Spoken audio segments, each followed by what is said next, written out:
बच्चों, मैं अर्जुन प्रसाद मिश्रा आज कल के भेड़ और भेड़िए के सारांश को कंटिन्यू करने के लिए उपस्थित हुआ हूँ। कल हमने पढ़ा था कि किस तरह जब भेड़ियों के साथ सियार पहुंचे और भेड़िए राजा का जय जयकार करने लगे तो सारे भेड़ उस भेड़िए को पहचान कर भागने को तत्पर हो गए। लेकिन उसी समय सियार ने किस तरह भेड़िए के मन परिवर्तन, विचार परिवर्तन, मस्तिष्क परिवर्तन का बखान करते हुए उन्हें जाने से रोक दिया। आज आगे बूढ़े सियार ने भेड़ों को संबोधित करते हुए आगे कहा कि अब भेड़िया राजा उनकी सेवा करके अपने पापों का प्रायश्चित करना चाहते हैं। उदाहरण के तौर पर उन्होंने बताया कि आज सुबह एक निरीह भेड़ के बच्चे के पैर में कांटा गड़ गया तो भेड़िया संत ने उसे अपने दांतों से निकाला, पर वह बेचारा चल बसा। यह अलग बात है कि वह चल बसा, लेकिन यह घटना इतना जरूर बताती है कि किस तरह भेड़िए का हृदय परिवर्तन हो गया। वो हिंसक से किस तरह दयालु बन गए हैं, किस तरह वो जो मांसाहारी थे अब शाकाहारी हो गए हैं, अब सिर्फ घास खाते हैं। तब भेड़िया संत ने इसका एक ज्वलंत उदाहरण और दिया कि जब उस भेड़ के बच्चे का प्राण निकल गया तो भेड़िया संत ने सम्मान पूर्वक उसका दाह संस्कार कराया और उसके घर के पास हड्डियों का जो ढेर लगा है उसके दान की भी उन्होंने घोषणा की। अब तो वे सर्वस्व त्याग चुके हैं, इसलिए उनसे भयभीत ना हो, उन्हें अपना भाई समझें। क्योंकि भेड़िए ने इस भेड़िया राजा ने शिकार करना छोड़ दिया है। दूसरे जीव जंतुओं को जो कमजोर हैं, निरीह हैं, उन्हें सताना छोड़ दिया। आपके मन में शंका होगी, भेड़ों को संबोधित करते हुए सियार ने कहा कि आपके मन में शंका होगी कि आखिर जब इन्होंने शिकार छोड़ दिया, इनका हृदय परिवर्तित हो गया, तो इनके घर के पास जो हड्डियों का ढेर लगा हुआ है वह कहां से आया? इसका भी जवाब सियार ने खुद प्रश्न पूछा और खुद जवाब दिया कि इस भेड़िए राजा को बदनाम करने के लिए दूसरे हिंसक जीव खुद भेड़ों का शिकार करते हैं और हड्डियां इनके दरवाजे पर लाकर रख देते हैं। क्योंकि हमारा प्रतिद्वंदी दल जो सत्ता पक्ष में आना चाहता वह हमें किसी कीमत पर आने देना नहीं चाहता। लेकिन मैं अपने आप को आपका सेवक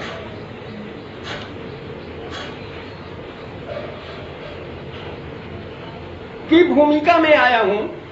मैं दिन रात आपकी सेवा में लगा रहूंगा, इसलिए आपको अब मुझसे डरने की कोई आवश्यकता नहीं है। आप मुझे अपना भाई समझें। अपने भाषण के बाद बूढ़े सियार ने संत बने भेड़िए की जय बोली। भेड़िया चुपचाप विनय की मूर्ति बना बैठा रहा। हालांकि उसके मुंह में अंदर ही अंदर भेड़ों को, उतने सुंदर सुंदर कोमल भेड़ों को खाने के लिए मन छटपटा रहा था। उसके मुंह में लार आ रही थी, लेकिन क्योंकि यहाँ जीत और हार का फैसला था, वह एक दिन का दुख झेलकर जिंदगी भर सुख से जीवन बिताना चाहता था। इसीलिए उसने मुंह में आया लार गटक लिया। बूढ़ा सियार फिर बोला कि भेड़िया संत उन्हें स्वयं संबोधित करना चाहते थे, परंतु प्रेम बस उनका हृदय इतना भर गया है वो बात नहीं कर सकते। एक शब्द बोलने के बाद ही उनका गला रुंध जाता है। वो भावुकता में इतने बह जाते हैं, वो भावना में इतने बह जाते हैं, इतने भावुक हो जाते हैं, उनके मुंह से शब्द निकल नहीं पा रहा, इसीलिए वे कुछ कहने में असमर्थ हैं। वे उन 3 रंगीन प्राणियों को देखें,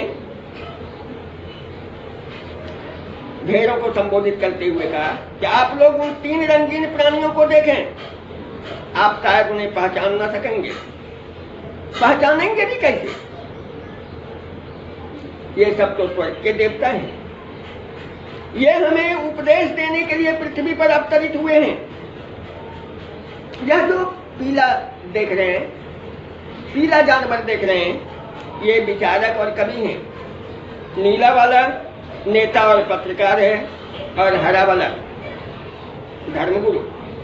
सबसे पहले पीले वाले कविराज आपको दिव्य संगीत सुनाएंगे। पीले सियार को हुआ के अतिरिक्त कुछ और तो आता ही नहीं था, वह हुआ करके चिल्लाने लगा। शेष सियार भी वैसा ही करने लगे। बूढ़े सियार ने शेष सियारों को चुप रहने का संकेत किया। उसने, हालांकि भेड़ लोग इस बात को समझ नहीं जाए कि ये पीला सियार या पीला प्रचारक भी सियार ही है, इसलिए उसने तुरंत चतुराई से बात संभाली और बोला कि कवि जी कोरस में गीत गाते हैं। ये समूह गान प्रस्तुत करने के प्रणेता माने जाते, और इसमें इन्हें बहुत ही लोकप्रियता मिली है। इसलिए आप लोग उनकी बात समझ नहीं सकते, क्योंकि अगर कवि की बात सबकी समझ में आ जाए तो वह कवि कैसा? उनकी कविता से अमृत भरे स्वर फूट रहे हैं। वे कह रहे हैं कि जैसे स्वर्ग में परमात्मा है, वैसे ही पृथ्वी पर भेड़िया। वे अपनी वाणी में बता रहे हैं कि भेड़िया महान है, सर्वव्यापक है तथा सर्वशक्तिमान है। सुबह उनके मस्तक पर तिलक करती है, संध्या को उषा देवी उनका मुख चूमती है, और हवा उन पर पंखा झलती है। रात में उन्हीं की ज्योति तारे बनकर चमकती हैं।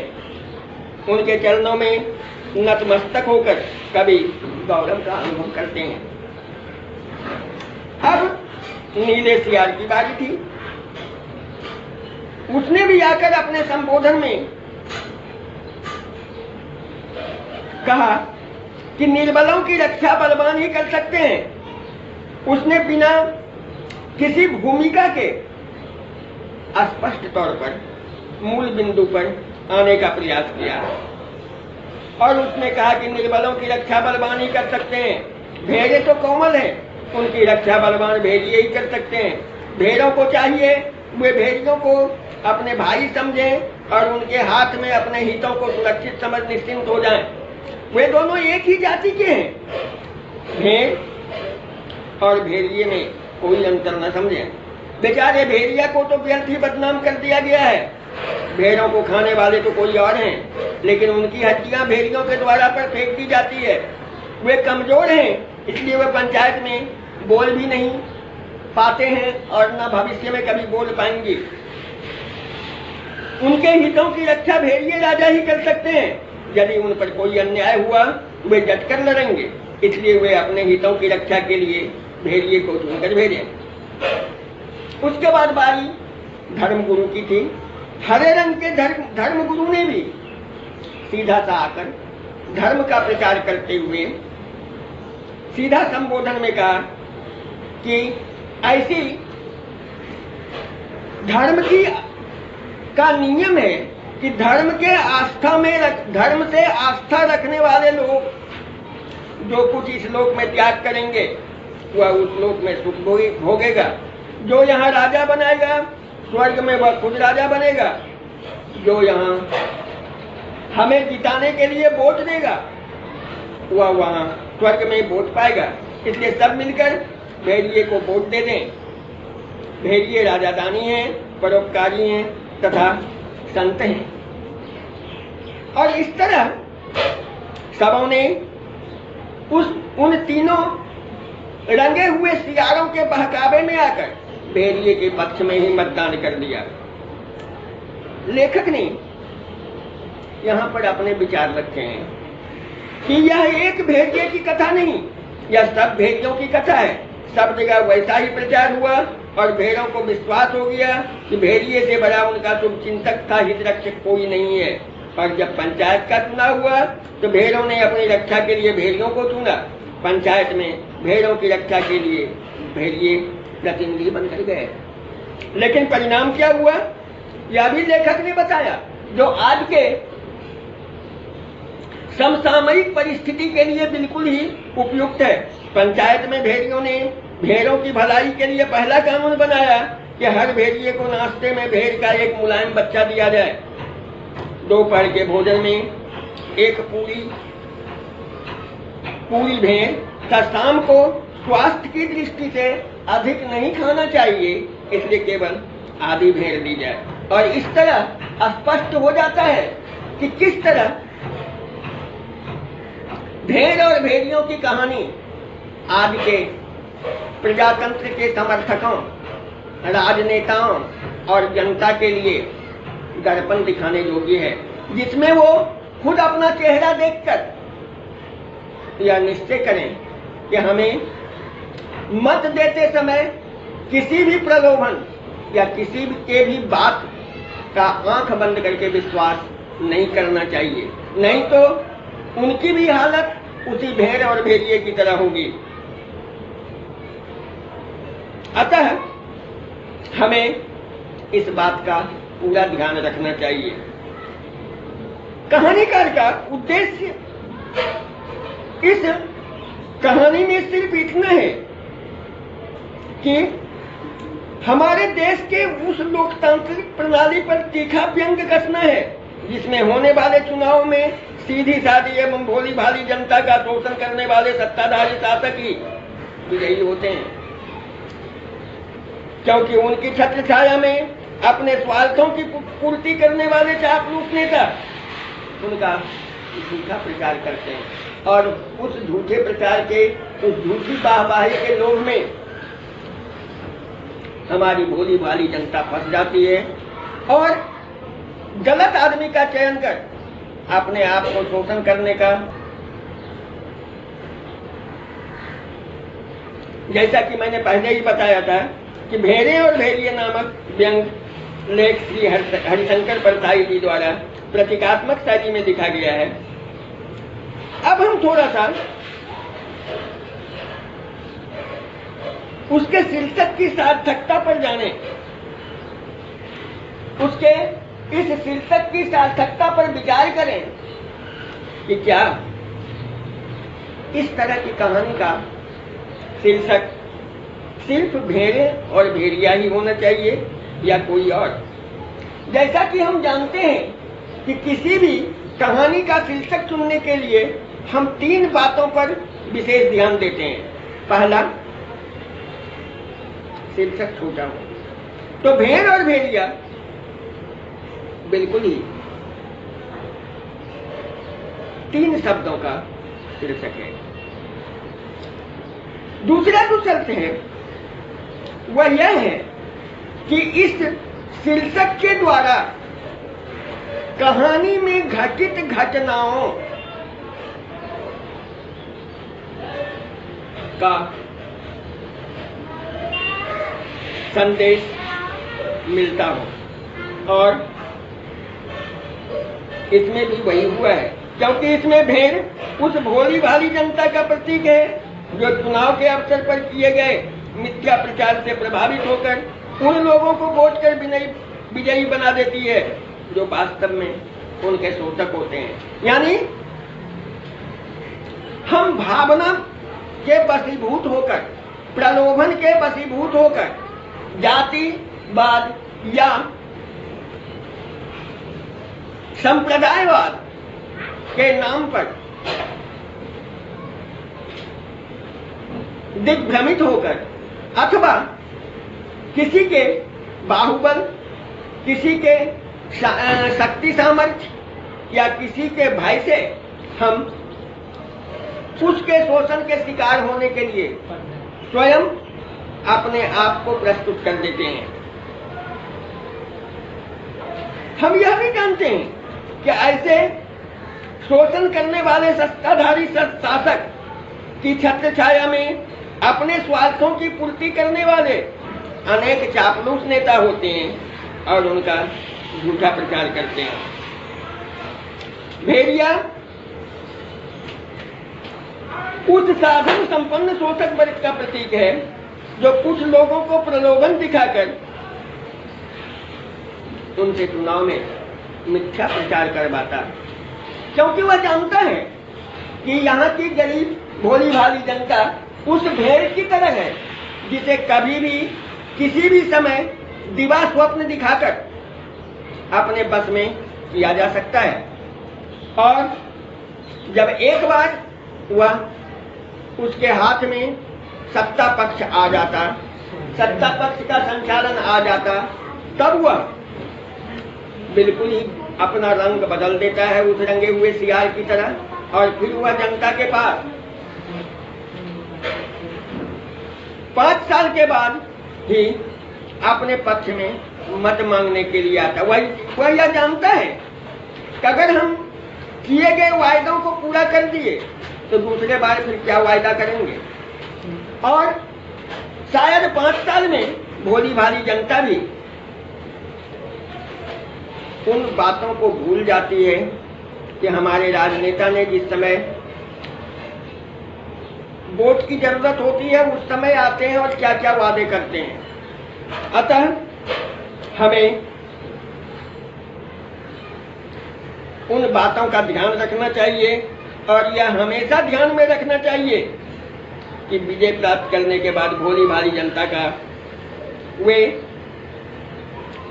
साधन संपन्न शोषक वर्ग हमेशा शोषण करते हैं। यह हमने देखा है कि किस तरह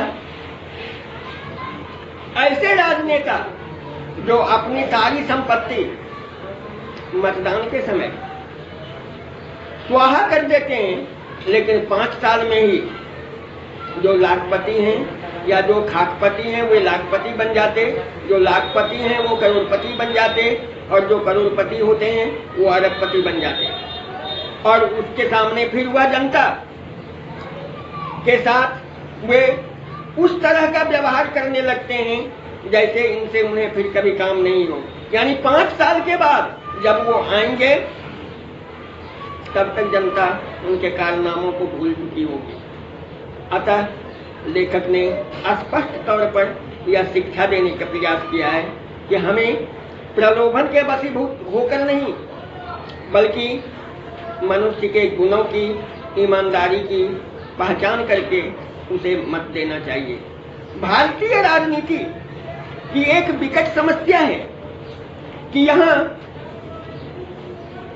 चुनाव संपन्न कराने में इतना खर्च होता कि शायद साधारण, ईमानदार और भोले भाले लोग उस कसौटी पर खड़े नहीं उतरते, क्योंकि उनके पास धन नहीं होता। यहाँ वही व्यक्ति विजयी होता है जो साधन संपन्न हो, शक्ति संपन्न हो, जो किसी की हत्या करने से भी नहीं हिचके, किसी के यहाँ लूट करने पर भी नहीं हिचके, और सरकार के द्वारा चलाई गई योजनाओं को संपूर्ण हड़प जाए। और अगर संपूर्ण हड़प नहीं सके तो कम से कम कुछ लालच देकर कुछ काम छोटे छोटे अंशों में काम दिखाकर संपूर्ण हड़प कर ले। और ऐसे कई उदाहरण हमें देखने को मिलती है। अतः ठीक है, अतः लेखक ने स्पष्ट तौर पर यह शिक्षा दी है कि हमें ऐसे लोगों से सावधान रहना चाहिए। और सरकार से भी लेखक ने यह विनती की है कि चुनाव में खर्च की सीमा नियंत्रित अगर नहीं हो पाए तो चुनाव खुद सरकार अपने खर्च पर कराए, जिससे कि ईमानदार और गरीब, निरीह और दबे कुचले लोगों को सत्ता में जाने का मौका मिले, क्योंकि वे ही ऐसे व्यक्ति हैं जो स्थानीय समस्याओं को संसद में रखकर उसके अनुकूल नियम बना सकते हैं। अगर ऐसा संभव हो जाए तो भारत का प्रजातंत्र स्वर्णिम काल से गुजरेगा। धन्यवाद। हमेशा सुखी रहिए, स्वस्थ रहिए, घर में रहिए और पढ़ाई पर ध्यान दीजिए। और अब जो नीचे लिखे हुए प्रश्न दे रहे हैं इनका उत्तर जरूर लिखेंगे, क्योंकि मैं हर लेसन में कुछ न कुछ प्रश्न देता हूं और उसी के आधार पर आपके सेंटअप टेस्ट हो यानी उत्प्रेषित जांच परीक्षा हो या पूर्व के जांच परीक्षा प्री बोर्ड, हम उसमें 20-20 नंबर जो स्कूल से इंटरनल मार्किंग दिया जाता है उसमें से हम देंगे। धन्यवाद।